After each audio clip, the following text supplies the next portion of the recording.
최근 반려견과의 산책에서 매너워터의 필요성을 두고 논란이 뜨겁습니다. 매너워터란 반려견이 소변을 본 자리에 물을 뿌려 흔적을 지우는 행동을 말합니다.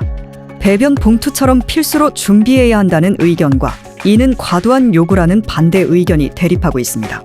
서울 중랑구에 거주하는 A씨는 최근 반려견 산책 중 주민에게 불쾌한 경험을 했습니다. 그녀는 반려견이 아파트 화단에 소변을 봤는데 한 주민이 혀를 끌끌 차며 물을 뿌리라고 했다며 강아지가 엘리베이터나 건물 내부 등의 소변을 본 거면 당연히 치워야 하는 게 맞지만 흙에다 본 것도 치우라고 하니 솔직히 좀 억지 아닌가 싶다고 말했습니다.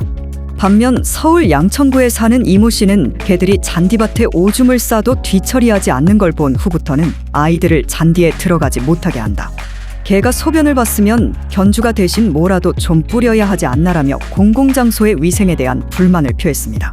이렇듯 일부 대중들은 반려견 소변에도 물을 뿌리는 것이 패티켓의 일환이라고 주장합니다. 이들은 반려견 소변 자국을 그냥 두면 냄새와 위생 문제가 발생할 수 있다는 점을 강조하며 최소한의 매너로 물을 뿌려야 한다고 말합니다. 그러나 반대 의견을 가진 사람들은 소변에 물까지 들고 다니라는 요구는 무리라고 반박하며 이는 자율적인 펫 문화로 자리 잡아야 한다고 주장합니다. 국내에서는 반려견의 배설물 처리가 의무화되어 있으며 이를 지키지 않으면 최대 50만 원의 과태료가 부과됩니다. 하지만 소변의 경우 법적 제재가 없어 주차된 차나 벽에 마킹된 소변을 그대로 방치하는 경우가 종종 발생합니다. 이에 이웃 간 마찰이 일어나 사회적 문제로 불거지기도 하여 소변 처리에 대한 공감대 형성이 더욱 중요한 상황입니다.